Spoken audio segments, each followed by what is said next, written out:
জানেন কি বাংলাদেশ খনিজ তেলে স্বয়ংসম্পূর্ণ? শুনতে অবিশ্বাস্য লাগছে, তাই না? হরমুজ প্রণালী বন্ধের পর দেশে জ্বালানি সরবরাহ নিয়ে তৈরি হয় বিশাল অনিশ্চয়তা, যার প্রভাব পড়ে আমাদের রপ্তানি থেকে শুরু করে দেশের পেট্রোল পাম্প পর্যন্ত। কারণ হরমুজ প্রণালী হয়ে বাংলাদেশে তেল সরবরাহ করা হয়। বিশ্ব রাজনীতিতে খনিজ তেলের গুরুত্বপূর্ণ প্রভাব রয়েছে। কেন বিশ্ব রাজনীতিতে তেল এত গুরুত্বপূর্ণ তা বুঝতে হলে জানতে হবে খনিজ তেল কি কি কাজে ব্যবহৃত হয়। তেল শুধু আমাদের যানবাহন চালানো বা বাড়িতে বিদ্যুৎ সরবরাহের কাজে আসে না। এটি প্লাস্টিক, রাস্তার উপকরণ, কলকারখানা থেকে শুরু করে বাণিজ্যের জন্য জাহাজের জ্বালানিতেও কাজে লাগে। তাছাড়া আমরা প্রতিনিয়ত যে লোভনীয় চকলেট খাই তা তৈরিতেও খনিজ তেলের প্রয়োজন হয়। এবার আসা যাক মূল পয়েন্টে। এখন প্রশ্ন হলো, বাংলাদেশে কি সত্যিই খনিজ তেল পাওয়া যায়? উত্তর হলো হ্যাঁ। বাংলাদেশ খনিজ তেল সন্ধান ও উত্তোলনের প্রক্রিয়া দীর্ঘদিন হলেও এটি প্রধানত একটি প্রাকৃতিক গ্যাস সমৃদ্ধ দেশ হিসাবে পরিচিত। তবে দেশের কয়েকটি গ্যাস ফিল্ড থেকে উপজাত হিসেবে এবং নির্দিষ্ট কিছু তেল ক্ষেত্র থেকে খনিজ তেল উত্তোলিত হয়। এর মধ্যে অন্যতম হলো হরিপুর তেল ক্ষেত্র।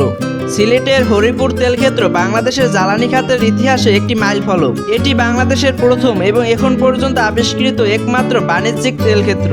1986 সালে এখানে প্রথমবারের মতো বাণিজ্যিক তেলের সন্ধান পাওয়া গেছে। সিলেট জেলার জান্তাপুর উপজেলায় এটি অবস্থিত।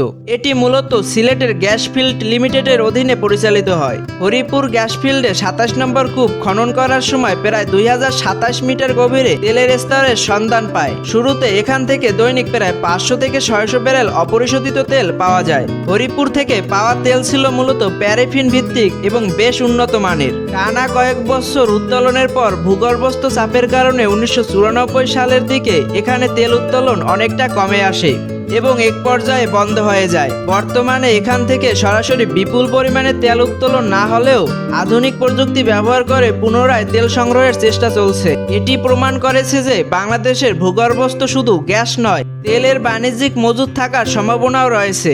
হরিপুরের সাফল্যের উপর ভিত্তি করেই পরবর্তীতে দেশের অন্যান্য স্থানে তেল অনুসন্ধানের গতি আসে। হরিপুর গ্যাস ফিল্ড থেকে প্রতিদিন গড়ে প্রায় 130 থেকে 140 ব্যারেল কনডেনসেট পাওয়া যায়। এই কনডেনসেট শোধন হয় মূলত পেট্রোল ও অকটেল তৈরি করা হয়। সিলেট 10 তেল ক্ষেত্র। সিলেট 10 নম্বর কূপটি বাংলাদেশের খনিজ তেল এবং গ্যাস অনুসন্ধানের ক্ষেত্রে একটি অত্যন্ত আশাব্যঞ্জক নাম। এটি সিলেটের জান্তপুর উপজেলায় হরিপুর গ্যাস ফিল্ডের এলাকার মধ্যেই অবস্থিত।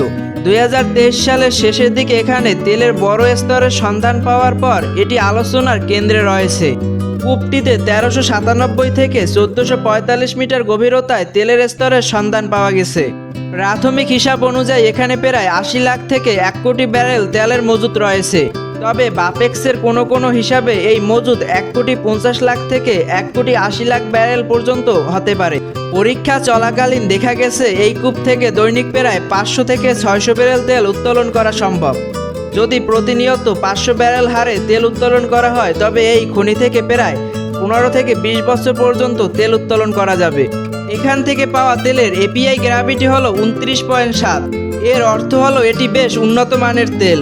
বর্তমানে এই তেল বাংলাদেশ প্রকৌশল বিশ্ববিদ্যালয় এবং ইস্টার্ন রিফাইনারি সহ বিভিন্ন ল্যাবে পরীক্ষা করা হচ্ছে, যাতে এর সর্বোত্তম ব্যবহার নিশ্চিত করা যায়।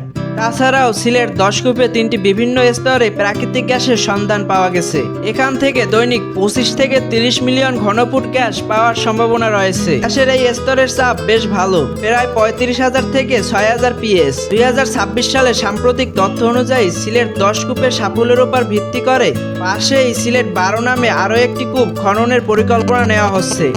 2026 সালে জুনের পর এই অঞ্চল থেকে বাণিজ্যিকভাবে নিয়মিত তেল পাওয়া যাবে বলে সরকার আশাবাদী। বর্তমানে এখানে মার্কিন ও চীনা বিশেষজ্ঞ দলের তত্ত্বাবধানে আধুনিক প্রযুক্তির মাধ্যমে তেলের প্রাকৃতিক সীমা এবং মজুদ